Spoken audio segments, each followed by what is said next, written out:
is Jacob Goodweiler, and today I'm going to be teaching you how to throw the hammer. I've been throwing for 3 years at the University of Wisconsin-Milwaukee, won the Horizon League Championship in 2013, and have the third best mark in school history. Some key terms you will need to know are 360-degree orientation, orbit, catch, pushing the ball, and floating. These will help you to understand the different parts of the throw, including the winds, the turns, and the finish. The first thing we're going to talk about is 360-degree orientation. Some important degree measures are 0 degrees, 90 degrees, 180 degrees, and 230 degrees. These will come in handy later when we start to talk about winds, turns, and finishing. The next thing we're going to talk about is orbit, or the route the hammer travels throughout the turn. In the first turn, the orbit should be just above parallel, and as you get into your second and third turns, the orbit steadily increases until you get to your finish.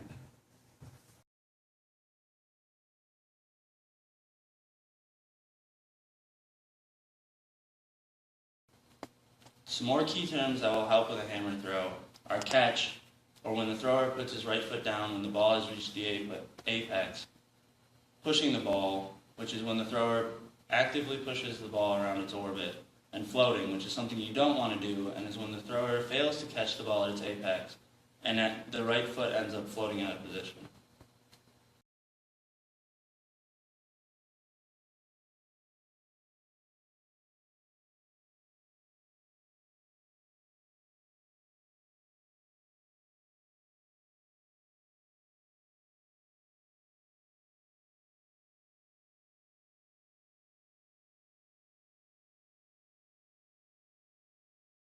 The starting movement in the throw are the winds. The winds are performed with your 2 feet planted at the back of the ring. The hammer is swung overhead. Usually, 2 winds are performed, but some more advanced throwers will do 3. The turns begin once the winds have been completed and the ball has passed through 0 degrees. The left foot will be doing a heel-to-toe motion. Heel at 0 degrees and toe at 180. The right foot will be driving the thrower through the circle. The right foot will be picked up at 90 degrees and put down to perform the catch. The catch will be done between 180 degrees and 230 degrees. The earlier the thrower puts their foot down, the more time they have to push the ball. Pushing the ball takes place between the catch and 0 degrees. Pushing the ball helps the thrower speed up the throw, and this is done consecutively throughout each turn in order to get as much speed as possible for the finish. Now on to the finish. It is important not to pull the hammer to finish the throw. The orbit should remain the same. Inexperienced throwers will pull the hammer in the thought that it will actually speed it up, but it won't, it'll slow it down. The thrower should finish the hammer with feet crossed and arms to the sky.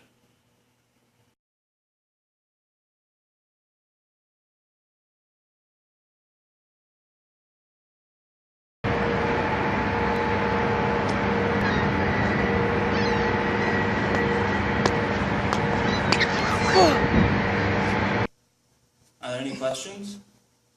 How steep should your winds be? That's a good question. The first wind isn't as important as the second wind, but your second wind should be close to parallel so it's not that drastic of a change when you go into your first turn. How big is your hammer? The hammer ring is 7 feet in diameter. How many turns should be performed? The answer to that varies off of each individual thrower. Beginners will usually start with a 2-turn, intermediate throwers will go to 3, and advanced throwers will either stay with a 3 or go to a 4. This is based off of how comfortable and balanced the athlete is in the ring, and also has to do with individual strengths and weaknesses. One of my teammates has stayed with a 3-turn for 3 years because he is strong and able to speed the ball up through 3 turns. I recently switched to a 4-turn because I was reaching my max speed in 3 turns, and in order to go further, had to add an additional turn in so that I could speed the ball up. In summation, the process begins with winds. The turn should be performed with the left foot doing a heel-toe motion, and the right foot driving the thrower through the circle and being put down to catch the hammer. The finish should be done legs crossed, upright, and arms to the sky. Some key terms to remember are 360-degree orientation, which can help the thrower hit key positions at different degrees. The orbit, which is the plane the ball travels on, which increases as turns progress. Catching the ball, which is when the thrower puts the right foot down when the ball has reached its apex. Pushing the ball, which is when the thrower pushes the ball actively from 180 degrees to 0 degrees. And floating, which is when the thrower fails to put the right foot down when the ball has reached its apex, ending in a floating foot.